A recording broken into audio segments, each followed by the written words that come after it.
como sempre. Como sempre eu falo, né, e nunca cumpro. Mas a minha pregação tem que ser menor hoje, então nós vamos correr com o nosso tempo aqui para celebrarmos a ceia ao final. E os irmãos então devem observar, os irmãos devem se lembrar, há pouco nós lemos os versículos 6, 7 e 8. Foram 3 versículos que nós lemos, e esses versículos então serão expostos a partir de agora. Concluímos a exposição dos versículos 1 a 5 e agora os versículos 6, 7 e 8. O esboço desse trechinho, desse pequeno trecho de Gênesis 3, é o seguinte: os irmãos vão observar cada parte que eu vou apontar aqui. Esse texto fala de 3 buscas ligadas ao pecado. 3 buscas ligadas ao pecado. Eu geralmente procuro sempre dividir os estudos e os sermões em 3 partes, por questões didáticas, para facilitar o acompanhamento dos irmãos e também para ajudar aqueles que estão fazendo anotações ou vão fazer anotações depois. Mas esse sermão então também, esse trechinho, eu também dividi em 3 partes. São 3 buscas ligadas ao pecado. A primeira que está no versículo 6, é a busca enganosa de autossuficiência.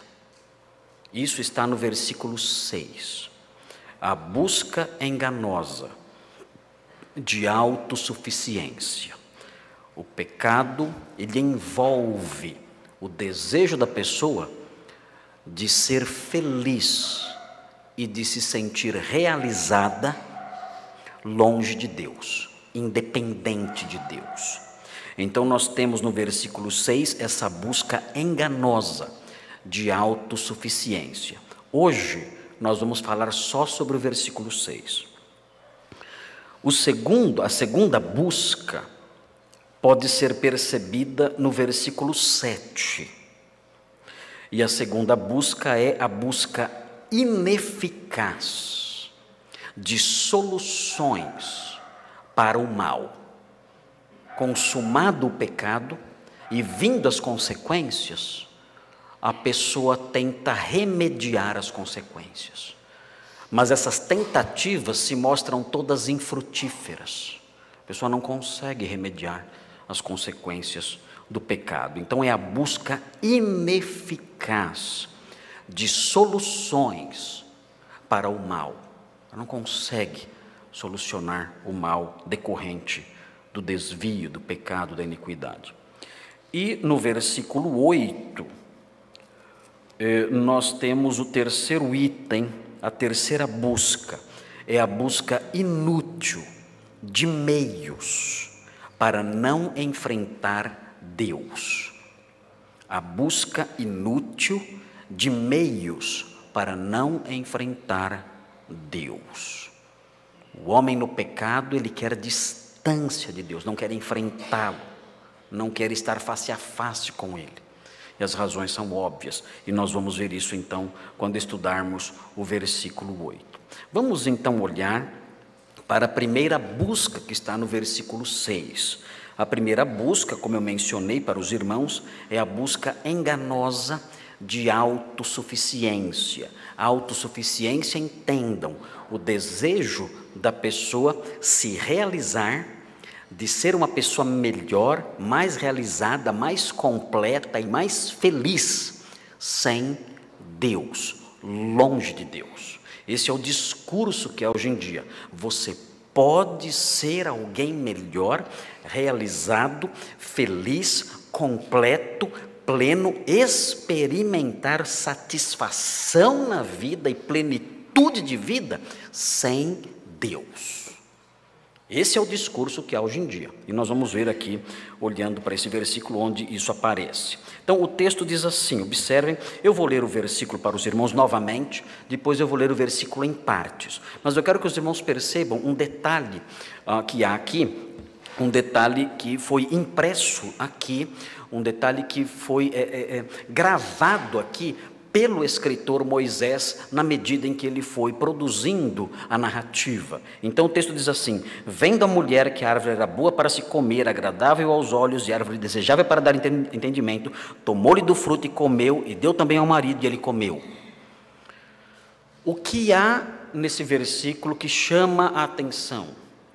Não só nesse versículo, mas também no versículo 7 isso acontece. O que há aqui é rapidez na narrativa. A história aqui pega velocidade. O autor Moisés quis dar ao relato celeridade. E como ele faz isso? Ele coloca em poucas linhas diversas ações. São várias ações acontecendo uma seguida da outra. Ele não para dar detalhes. Ele não para dar explicações. Ele não para inserir este parênteses ou aquele outro detalhe. Não. Ele vai narrando e mencionando e citando os verbos continuamente com rapidez. Em um versículo nós temos toda a queda. Toda a queda em um versículo só. É o dia mais infeliz da humanidade. É o dia mais trágico da história humana. É o caos do universo aqui. E ele narra isso rápido. Em algumas linhas apenas. Veja os verbos. A mulher vê. A mulher toma o fruto. A mulher come o fruto. A mulher dá ao seu marido. O marido come o fruto. Rápido. Por quê? Isso é narrado assim de modo tão célere, de modo tão rápido. Bem, talvez possamos aprender um pouquinho com a gramática, com o estilo literário, com o padrão da narrativa. Se nós entendemos, como de fato entendemos, que o Espírito Santo é o autor primário do texto, que o Espírito Santo é aquele que estava por trás do escritor, agindo ali enquanto ele escrevia o texto, então nós podemos entender que talvez exista algum propósito nessa celeridade, nessa rapidez do versículo. E que propósito seria esse? Talvez, o autor queira nos mostrar que num certo ponto da ação de Satanás, a partir de um certo ponto da tentação e do espaço que damos para ela, as coisas começam a acontecer rápido demais. E temos que tomar cuidado. Pode acontecer de darmos espaço para o inimigo, ouvirmos a sua voz, olharmos para as direções que ele nos aponta, e tudo isso ser muito lento, mas chegarmos num ponto dessa história em que as coisas começam a acontecer muito, muito e muito depressa, e a queda vem. E existe uma cautela aqui. Eu tenho que sempre me afastar da tentação, porque eu não sei exatamente onde esse ponto em que a velocidade começa e a partir do qual eu não tenho mais como voltar, onde esse ponto está. Em Atibaia, nós temos um ponto turístico ali, a cidade onde eu moro, temos um ponto turístico lá chamado Pedra Grande. O pastor Thomas conhece bem a Pedra Grande, os jovens aqui todos já visitaram a Pedra Grande várias vezes. O pastor Thomas vai demorar muitos anos agora para subir a Pedra Grande de novo, com a coluna dele machucada. Se Deus quiser, não, né? Quem sabe mês que vem já suba a Pedra Grande correndo, quem sai com a muleta, quem sabe, vai saber, né? Mas a Pedra Grande, ela é uma rocha imensa, as pessoas saltam de asa delta ali, é um lugar muito bonito, uma visão muito linda lá do alto, e as pessoas sobem ali para ver a cidade, para ter um tempo ali de lazer. E essa pedra tem uma grande plataforma natural, imensa, E você, se você não conhece, você começa a andar nessa plataforma. E ela apresenta um leve declive. E você vai descendo. Sem sentir. Sem notar. Você vai descendo. Tranquilo. Parece que está reto, mas não está. Está descendo. Está descendo, devagarinho. Mas chega um determinado ponto em que ela faz isso. De repente. E aí, quem está descendo, não desce mais devagarinho. Aí quem está descendo, desce rápido. E rápido demais. E não consegue mais voltar. E cai lá embaixo e morrem pessoas. Onde é o ponto de segurança? Onde está a linha de segurança? Ninguém nunca foi lá e marcou. Ninguém nunca foi lá e marcou. E assim é também com a tentação. Há um ponto em que as coisas se tornam impossíveis de se dominar. Há um ponto em que não dá mais para dar uma pirueta e voltar para trás. Há um ponto em que a velocidade aumenta e nós não temos mais como nos controlar e caímos. E nessa queda nos ferimos e morremos. E é possível que essa narrativa queira mostrar isso, essa velocidade em que a tentação nos coloca rumo à ruína a partir de um determinado momento. Isso é algo muito real no campo da imoralidade.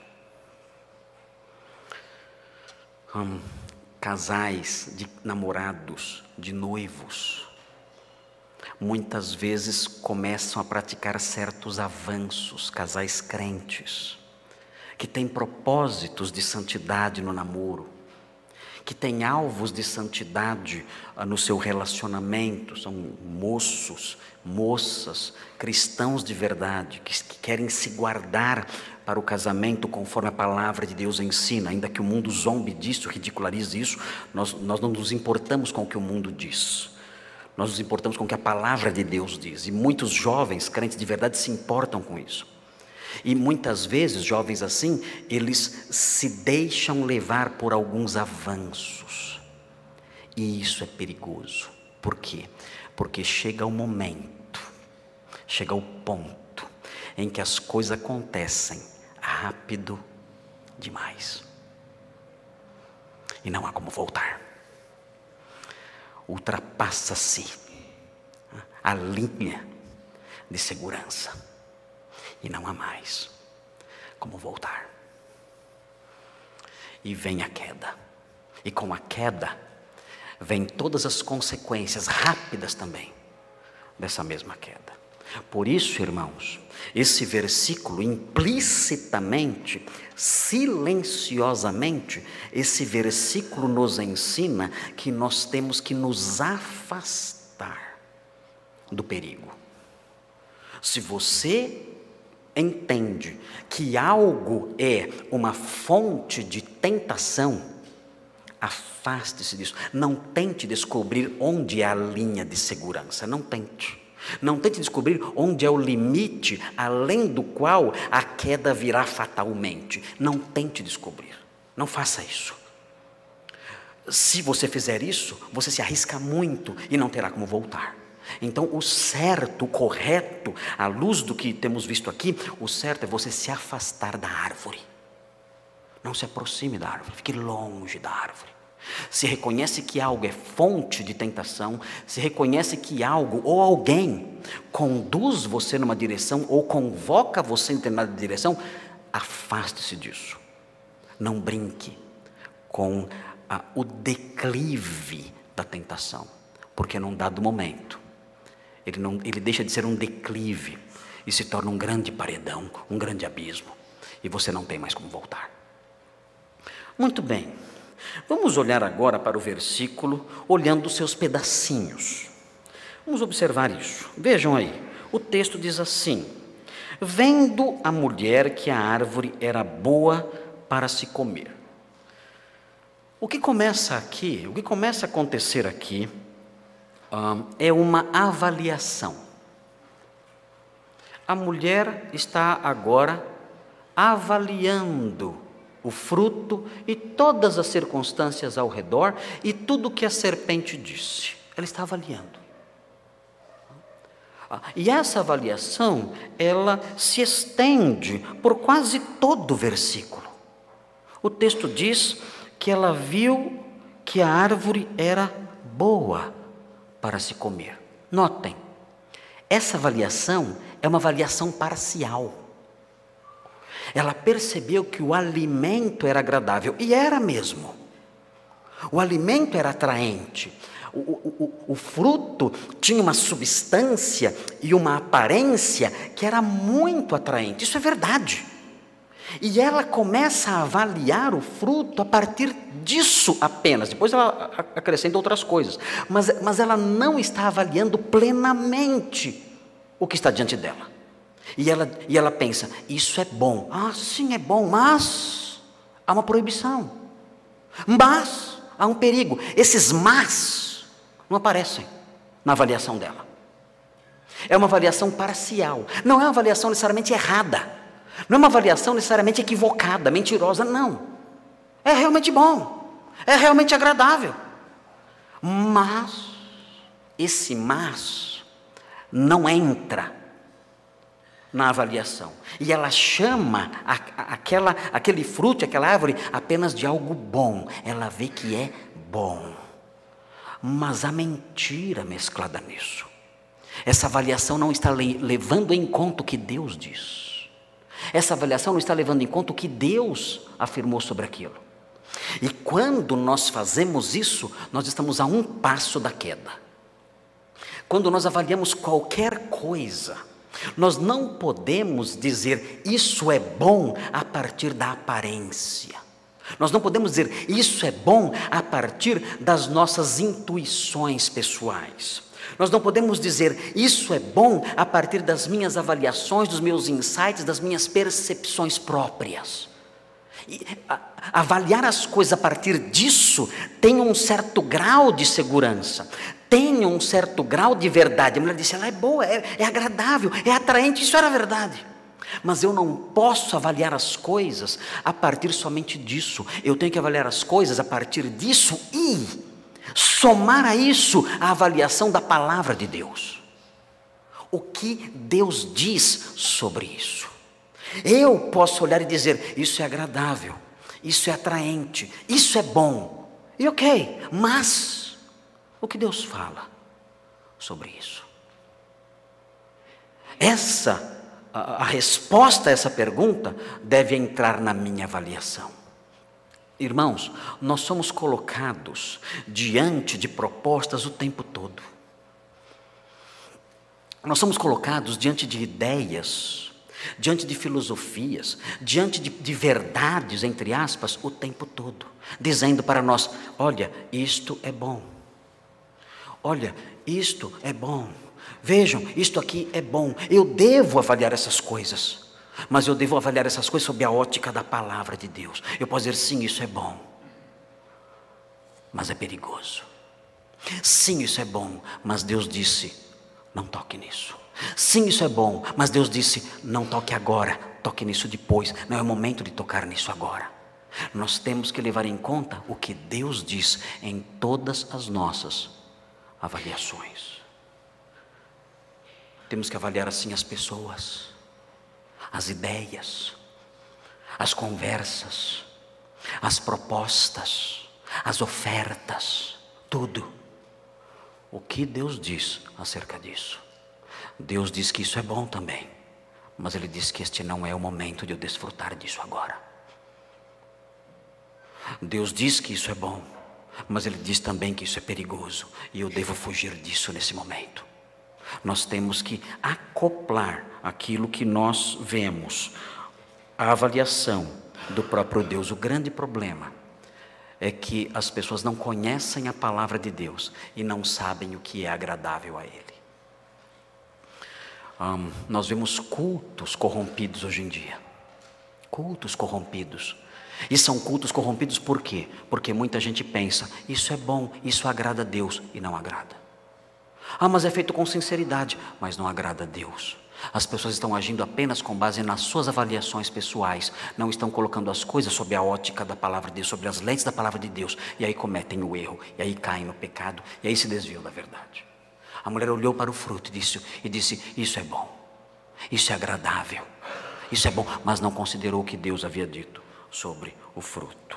O texto diz, na sequência da avaliação da mulher, diz assim: isso era agradável aos olhos, o fruto era agradável aos olhos. Aqui começa a se formar dentro do coração da mulher um desejo. O fruto é atraente. O desejo começa a surgir dentro do coração dele, é uma espécie de gravidez. Essa mulher, nesse momento, ela engravidou. Como? Ela engravidou, gerou algo dentro dela, e isso que ela gerou dentro dela virá à luz. E o que é isso? Qual é esse ente, se podemos assim chamar, do qual ela engravidou, que está dentro dela e que virá para fora e que dará à luz? Se os irmãos olharem para Tiago, que é um escritor extremamente prático e que escreveu a sua carta levando em conta muito do Antigo Testamento. Tiago é um escritor que mostra grandes influências do Antigo Testamento em sua epístola. Tiago, no capítulo 1, ele diz o seguinte, Tiago 1, versículos 14 e 15. O texto diz assim, Tiago 1, 14 e 15. Ao contrário, cada um é tentado pela sua própria cobiça. Foi o que aconteceu com a mulher. Ela olhou para o fruto e viu que o fruto era agradável. A tentação nesse momento não era só a partir da serpente. Não era só uma tentação de origem externa. Nesse momento a tentação passou a ser de origem interna. A serpente não fala mais. A serpente silencia. Quem está falando agora não é mais a serpente. Quem fala agora é o coração da mulher. Ela olha para o fruto e ela se sente atraída. O fruto é agradável. E Tiago vai explicando esse processo no versículo 14. Cada um é tentado pela própria cobiça, quando esta o atrai e seduz. Tiago não está falando do diabo aqui. Tiago está falando do coração da pessoa. O coração da pessoa está tentando a pessoa e atraindo a pessoa, seduzindo a pessoa. E o versículo 15 diz assim: então a cobiça, ela vê que é agradável, ela se sente atraída. Então a cobiça, depois de haver concebido, vejam, a cobiça faz com que a pessoa engravide. Algo surge dentro dela, dentro da pessoa. Não é uma gravidez no útero, é uma gravidez no coração. Essa gravidez no coração acontece nesse momento. O coração é fecundado pela cobiça. Nasce ali, começa a se formar ali um embrião. É o embrião do pecado, ele vai se formando ali, começa a crescer ali. Ele vai crescendo e tomando vulto lá dentro da pessoa. E chega um momento em que ele não consegue mais ficar lá dentro da pessoa. Ele vem à luz. E aí Tiago explica. Tiago então diz: depois de haver concebido, dá à luz o pecado. Esse é o filho que nasce. Nasce o pecado. Ele sai do mundo interior.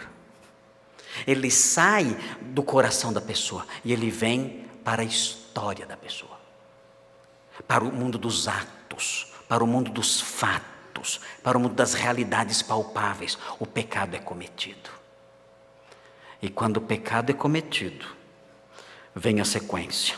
O pecado, uma vez consumado, gera morte. Sabe o que acontece? O nenê mata a mãe. O bebê mata a mãe. Esse é o processo. Essa é a sequência. Eu vejo, me sinto atraído, quero. A cobiça então engravida o meu coração, fecunda o meu coração. O embrião do pecado então começa a crescer. Num dado momento ele vem à luz e nasce. E quando ele nasce, ele me mata. Vamos dizer, é terrível isso, parece a história de Alien, o oitavo passageiro. Os antigos vão lembrar dessa história, os nós novos não vão lembrar disso. Mas é exatamente isso, é uma história horrível, a história do nascimento do pecado a partir da cobiça. E é o que acontece com Eva aqui. Ela faz essa avaliação e ela diz que a árvore é boa para se comer, e na sua avaliação ela também é agradável aos olhos.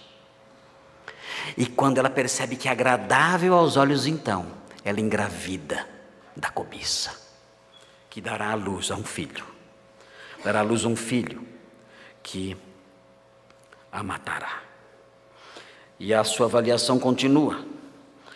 E árvore desejável para dar entendimento. Aqui ela pensa, eu serei como Deus. Terei uma realização maior. Serei uma pessoa mais plena, mais completa, mais realizada, mais feliz, sem Deus. E é nesse ponto que nós vemos aqui a busca enganosa de autossuficiência. Ela diz, eu posso ser alguém melhor, eu posso ser um ser humano mais completo e realizado, desobedecendo a Deus e andando longe dele. Quando tudo isso se junta, então ela come. E ocorre então o fato que torna esse dia o dia mais triste da história humana. E meus irmãos, esse processo que eu descrevi aqui, fez com que surgisse, fez com que esse dia fosse caracterizado como o dia mais triste da história humana. E se esse processo, meus queridos, acontecer na sua vida em particular, você pode experimentar o dia mais triste da história da sua vida, com desgraças irreparáveis e inevitáveis. Meus queridos, por amor de Cristo, pelo amor de Deus, nosso Senhor, fujam desse processo, fujam disso. Fujam da voz do tentador. Fujam da proximidade da árvore proibida. Fujam do momento em que a voz do tentador silencia e a tentação passa a vir de dentro, do coração.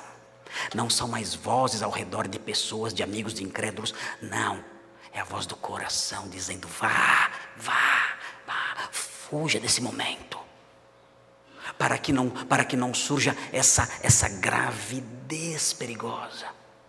E não seja dada à luz o pecado que o matará, que destruirá você.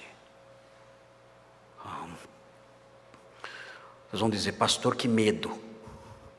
Mas é para ficar com medo. É para assustar. Estou assustando vocês. E eu estou assustado. E temos que ficar assustados. Porque não podemos brincar com essas coisas.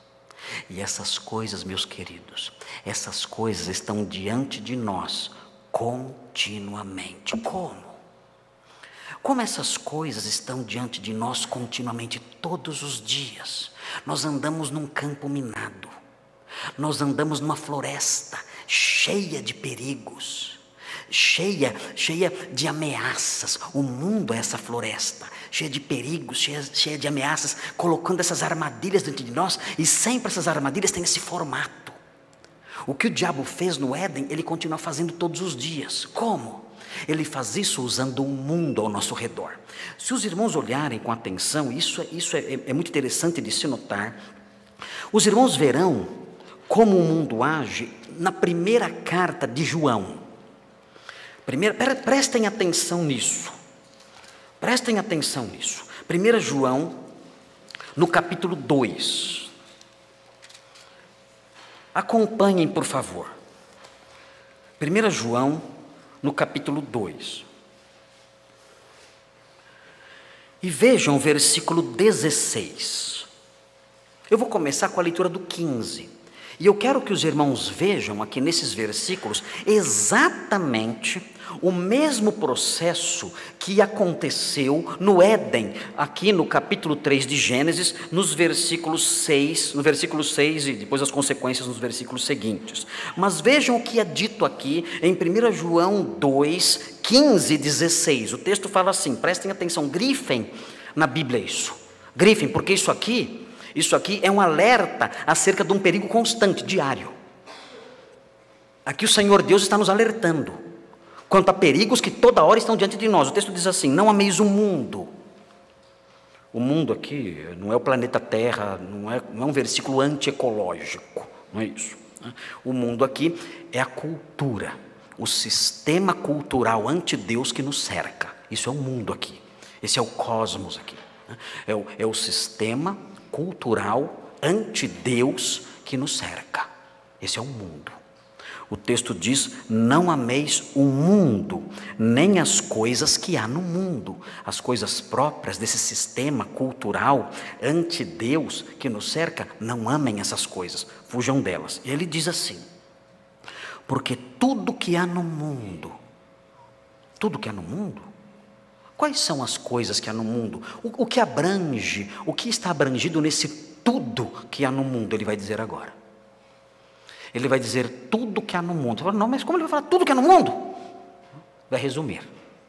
Ele vai resumir tudo que há no mundo. Então não tem como você escapar disso aqui. Porque isso aqui é tudo. Para onde você vai encontrar isso aqui. Por quê? Porque isso aqui é tudo. E ele fala que no mundo esse tudo está abarcado em 3 coisas. Esse tudo abarca 3 coisas. Ele diz assim, tudo o que há no mundo. E aí ele vai dizer o que é. Primeiro, a concupiscência da carne. O desejo, a árvore é desejável. A concupiscência da carne, o fruto é bonito, é atraente. A minha carne, o meu corpo quer morder. O meu corpo deseja morder.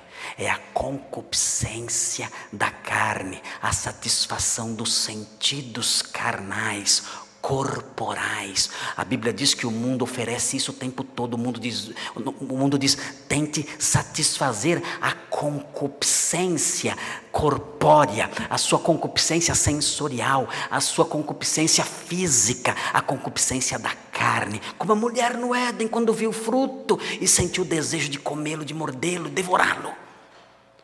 O mundo oferece isso, o mundo faz o papel do diabo, a cultura ao nosso redor faz isso, oferece isso para nós, despertando, atraindo a concupiscência corpórea, a concupiscência da carne. E o texto prossegue, o que mais o mundo faz, o que mais abrange o mundo? A concupiscência da carne, a concupiscência dos olhos. Vendo a mulher, que o fruto era desejável, o fruto era bonito, não era feio, não era um fruto podre, não era um fruto cheio de vermes, era bonito, perfeito, fruto para exportação, perfeito. E ela se sentiu atraída pela forma, pela beleza, pelos olhos. A concupiscência dos olhos, diz João, as mesmas coisas. Satanás supre o mundo ao nosso redor com suas armas. As armas que o diabo usou no Éden, ele agora coloca na nossa cultura, na cultura ao redor, para que a cultura ao redor use exatamente as mesmas armas. A concupiscência da carne, o desejo de satisfazer o corpo. A concupiscência dos olhos, a atração pela beleza, por aquilo que tem uma forma bonita, que atrai de se ver. E o texto prossegue: o que mais há aqui? O que mais há no mundo? O que mais compõe o tudo que há no mundo? O texto diz: e a soberba da vida. A mulher viu que o fruto dava entendimento. Eu quero ser alguém grande. Sem Deus. Eu quero viver a minha vida de forma intensa e realizada por mim mesmo, sem Deus. Eu me basto. A soberba da vida. Essas três coisas, esses três fatores compõem a estratégia de Satanás no Éden e a estratégia do mundo ao nosso redor para nos fazer cair. O tempo todo, o diabo e o mundo nos assediam com essas coisas, continuamente. E quando nós cedemos espaço para a concupiscência da carne, para a concupiscência dos olhos e para a soberba da vida, então vem a queda. E com a queda, a ruína. Na base disso tudo está o engano da serpente.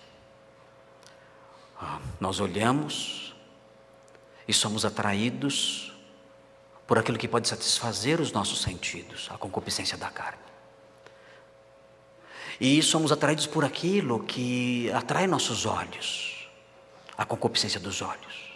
E somos atraídos pela ideia de que seremos pessoas mais maduras, seres humanos melhores, sem depender de Deus para nada, autossuficientes. A soberba da vida. E comemos então, e caímos então. E o que vem a seguir, o mundo não diz. As consequências, Satanás não disse para a mulher, e o mundo não diz para nós. As consequências são terríveis, são trágicas, mas isso aí, essa parte, o mundo não fala. A pessoa descobre depois. Thomas Merton,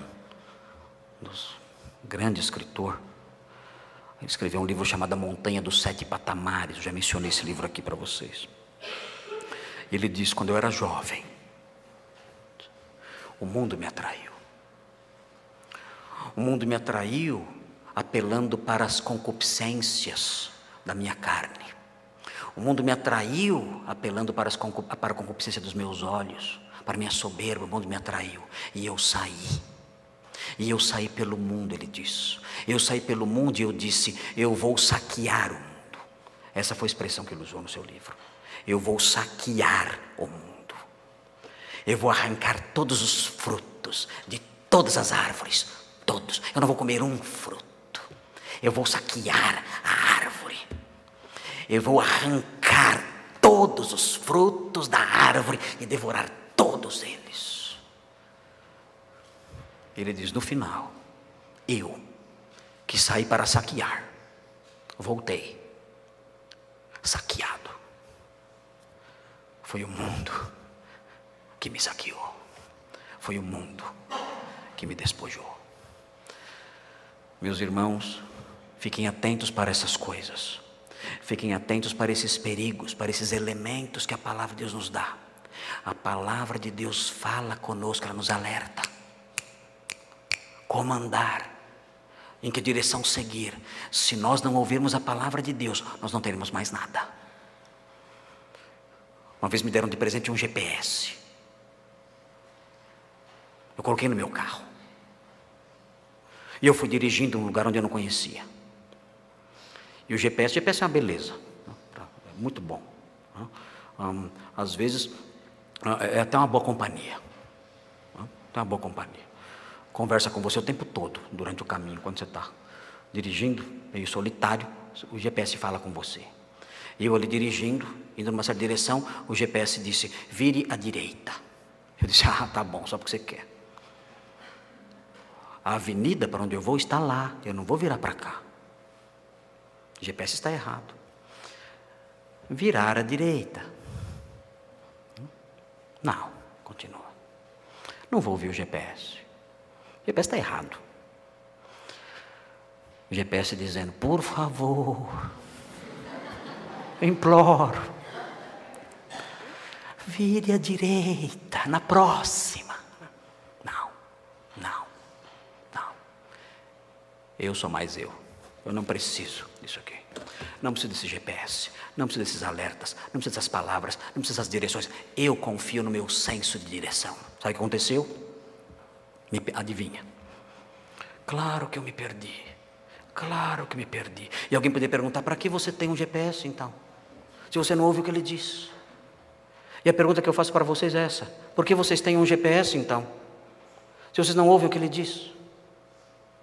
E ele diz, ele afirma continuamente, cuidado com a concupiscência dos olhos, com a concupiscência da carne e com a soberba da vida. Porque isso pode fazer com que você caia. E caindo, sofra as consequências mortais do pecado. Mas notem, esse versículo, o versículo 6, ele tem algo intrigante aqui. Algo que sempre intrigou os estudiosos, os teólogos, os comentaristas. Tem algo muito intrigante aqui. Eu quero chamar a atenção dos irmãos para isso. Acompanhe aqui a leitura. O texto diz, tomou-lhe do fruto e comeu, e deu também ao marido, e ele comeu. Simples, rápido. Mas a grande pergunta é, por quê? Por que Adão comeu? Por quê? Ninguém entende por que Adão comeu. Nós temos algumas pistas. Bom, a mulher eu sei porque comeu. A mulher, Paulo diz, em 2 Coríntios 11:3, o apóstolo Paulo fala que a mulher foi enganada. Por isso ela comeu. Quando nós olhamos para 1 Timóteo 2,14, e esse é um texto importante, 1 Timóteo 2,14, esse texto fala expressamente, Paulo diz expressamente, que a mulher comeu do fruto, ela pecou, porque ela foi enganada. E diz na sequência, e isso que é mais aterrador, e é isso que lança mais obscuridade ainda em Gênesis, sobre Gênesis, diz que o homem não foi enganado. Diz expressamente, a mulher foi enganada, mas o homem não foi enganado. E caiu em transgressão. Como? Porque ele comeu se ele não foi enganado. Alguns dizem, olhando para o versículo 17 de Gênesis 3, que ele simplesmente ouviu a mulher. Ele ouviu a mulher. Não foi enganado, ouviu a mulher. Uma aplicação seria a seguinte: nunca ouça sua mulher. Mas seria uma aplicação exagerada essa, eu acho. Nunca ouça sua mulher, porque a casa vai cair. Não é uma aplicação correta. Não é isso que o texto quer nos ensinar. Deus diz isso, visto que você ouviu a sua mulher. Não há aqui uma crítica a ouvir a mulher. Podemos, a mulher é nossa auxiliadora idônea, já preguei sobre isso aqui quando falei sobre o capítulo 2. Temos que ouvir nossas esposas, nós os homens temos que ouvir nossas esposas, especialmente as nossas esposas que têm um conhecimento da palavra de Deus e que podem ser instrumentos para nos ajudar em várias situações. Mas o que aconteceu com Adão é o curioso. Ele escutou sua mulher, sim, mas ele não foi enganado por ela, nem estimulado por ela, nem forçado por ela, nada. Não vemos isso no texto. Não vemos Adão sendo instigado e impulsionado e forçado e convencido a comer. Não, ela dá para ele o fruto. Ela estende a mão apenas. Tá. Ele pega e come, sem ser enganado. Alguns discutem, será que ele estava lá presenciando a tentação? Não sabemos, talvez sim. A serpente usa a segunda pessoa do plural no dia em que vós. Talvez ele estivesse lá, não sabemos. Isso é irrelevante também. Se ele presenciou a tentação ou não em silêncio, até um livro que tem esse nome, O Silêncio de Adão, sugerindo que ele estava lá e ficou quieto, não falou nada, devia ter falado alguma coisa, não falou nada. Mas isso não vem ao caso, isso não é relevante, o texto não fala sobre isso. O fato é que esse homem não foi tentado, esse homem não foi enganado, esse homem não foi forçado, esse homem simplesmente estendeu a mão e comeu. Sem tentação nenhuma, sem engano nenhum, sem pressão nenhuma. Como? Isso nos ensina algo sobre o pecado também. Sabe o que nos ensina sobre o pecado? Isso aqui? Isso nos ensina. Isso assusta. Isso nos ensina que eu não preciso ser tentado para pecar. Não preciso. Eu não preciso dos convites do mundo, dos impulsos do diabo, do engano da serpente para pecar. Pode acontecer de eu simplesmente desobedecer de maneira livre, leve e solta, sem ninguém me tentar, sem ninguém me induzir a isso, sem ninguém me impulsionar, me pegar pela mão e me levar nessa direção. Eu tenho potencial dentro de mim para pecar contra Deus, desobedecer sua palavra e me rebelar contra Ele, sem ser tentado por nada e por ninguém. Tenho esse potencial em mim. Santo Agostinho diz que quando ele era jovem, ele roubou peras, e ele disse que roubou peras sem ter fome nenhuma. Só roubou as peras. Tinha peras melhores em casa, ele fala nas confissões, peras melhores. Ele roubou as peras, com as peras nas mãos, sem fome nenhuma, viu que as peras não eram tão atraentes quanto as que ele tinha em casa, então jogou para os porcos. Roubou simplesmente por roubar. E nós olhamos para a realidade humana tantas vezes, e eu fico pensando, quando olho ao meu redor, os irmãos devem eventualmente questionar essas coisas também, o que, por exemplo,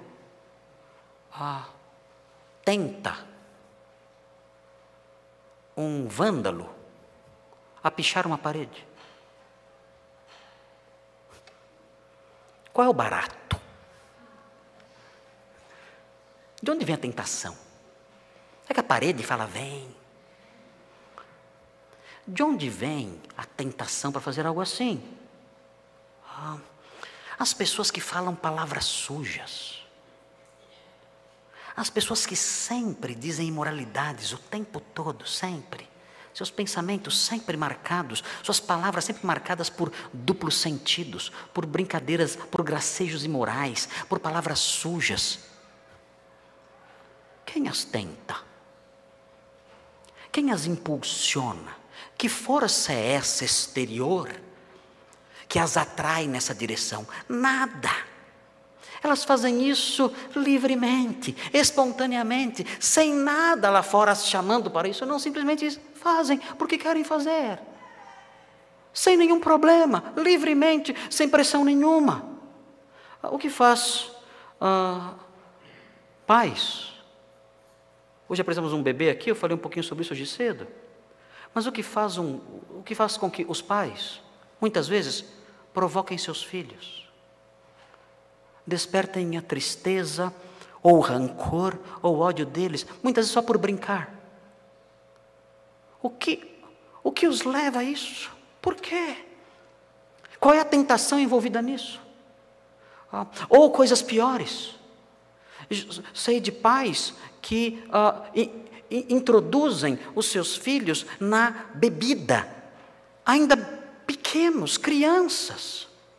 Em Atibaia tinha um senhor que pegava bebida alcoólica, colocava numa colherinha e colocava na boca do bebê no carrinho. E o bebê fazia uma caretinha assim, ó.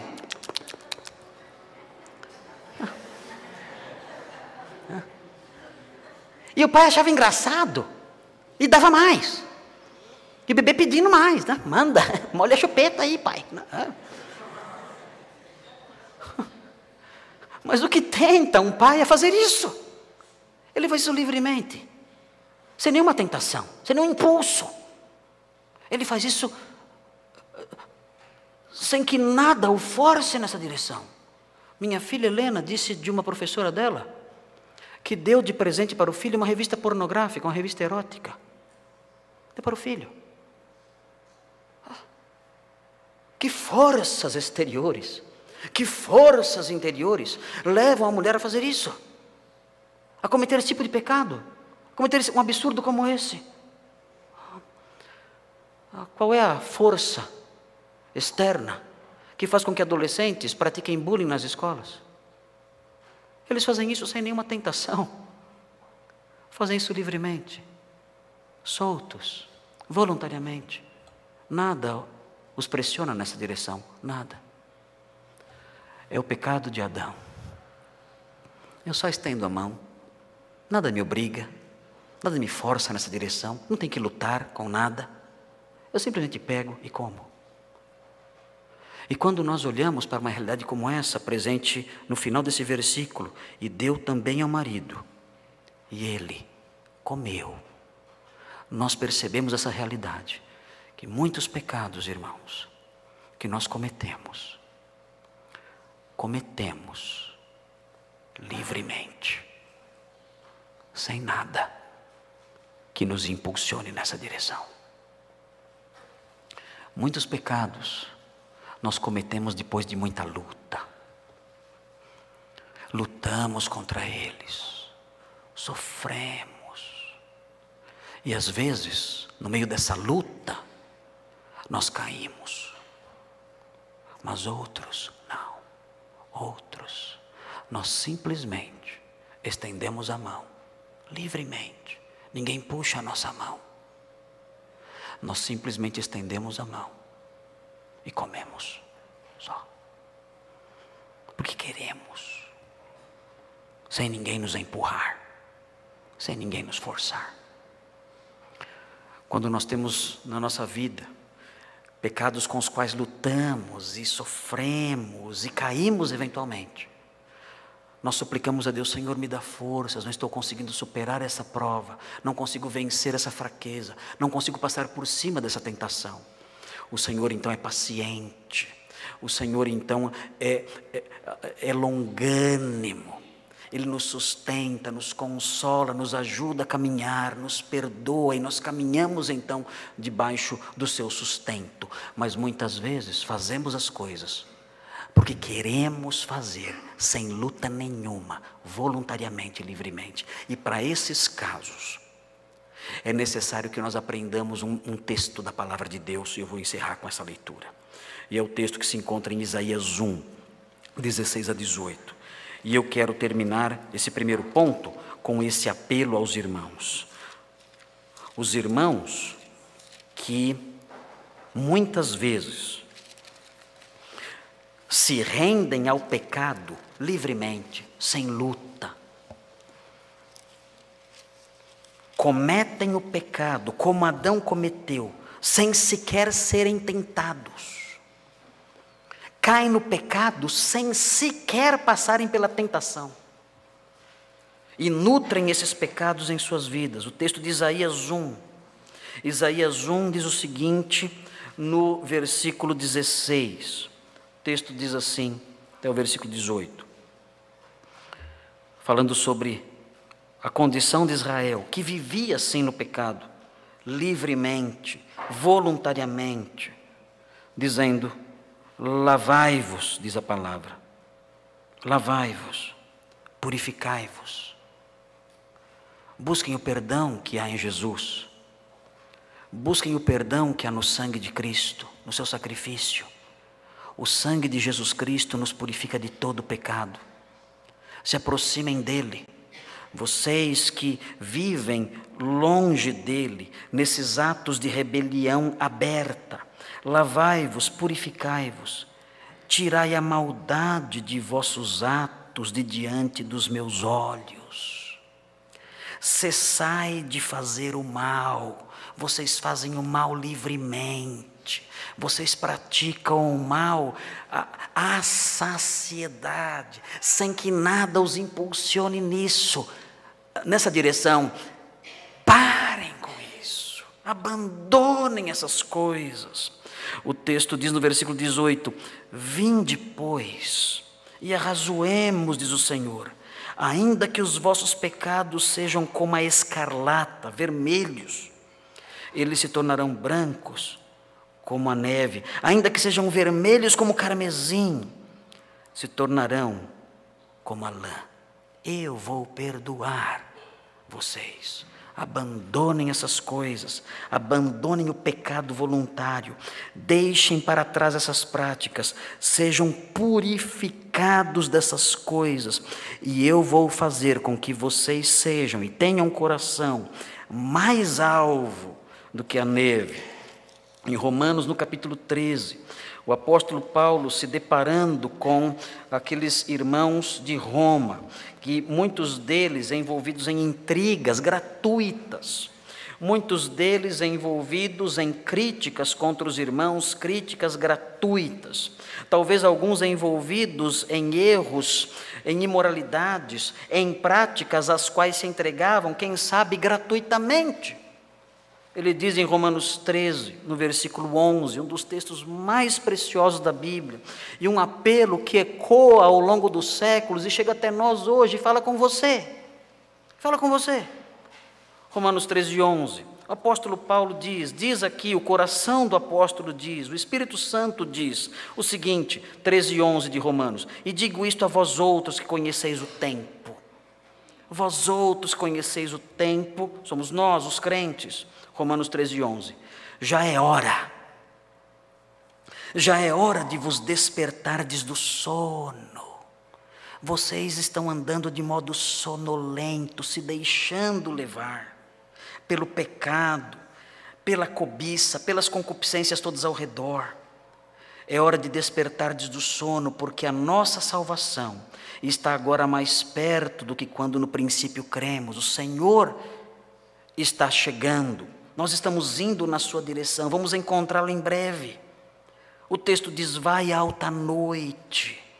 A noite deste mundo vai chegando ao fim. Vem chegando o dia do livramento de Deus.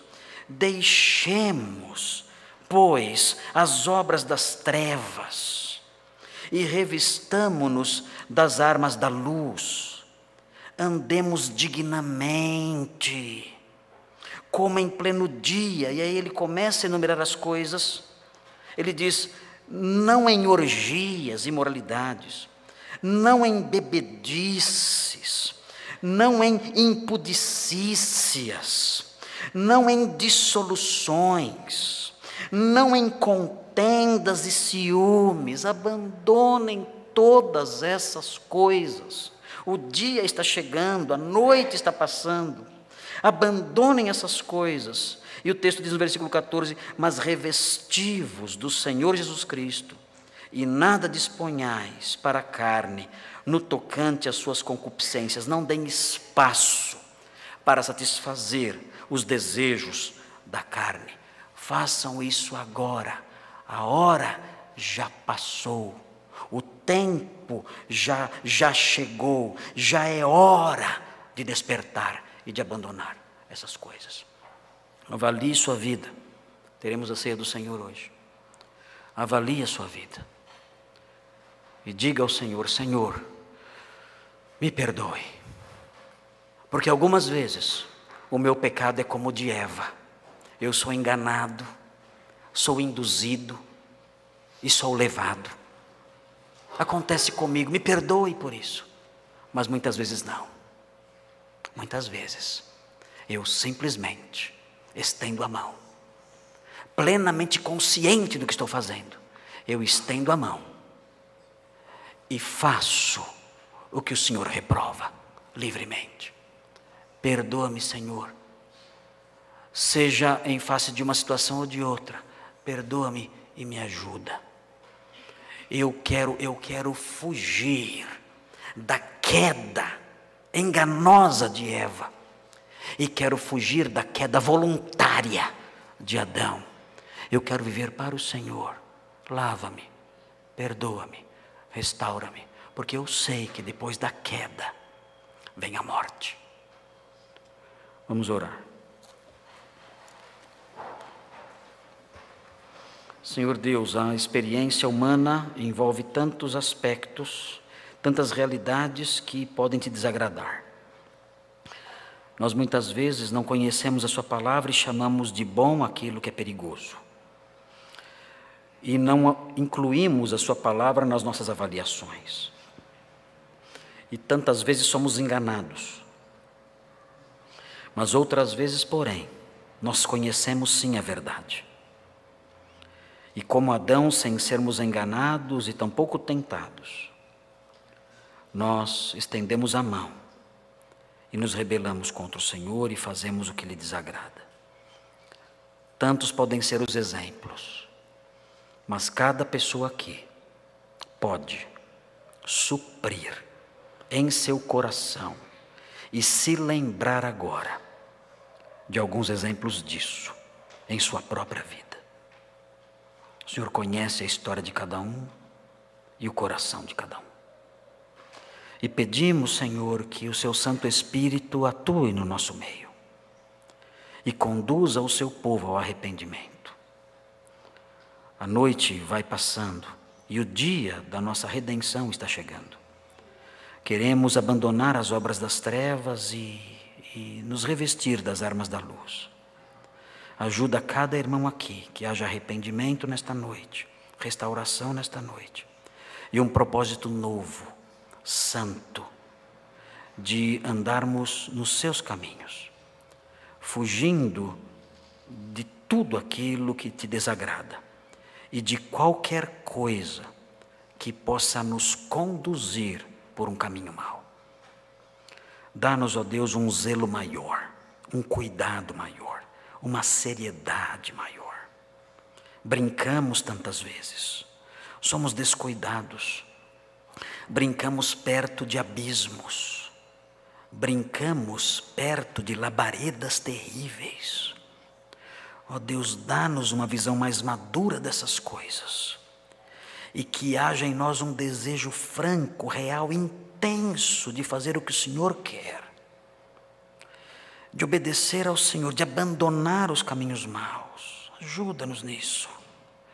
Faça com que haja novos propósitos no coração dos irmãos aqui nesta noite. Desejos sinceros de vivermos de modo puro e agradável ao Senhor sempre. Ajuda-nos nisso. Transforma, conduz ao arrependimento e restaura. E purifica, Senhor, as vidas dos irmãos aqui nesta noite. Nós pedimos essas bênçãos e suplicamos que o Senhor trabalhe no nosso coração durante a ceia. Em nome de Jesus. Amém.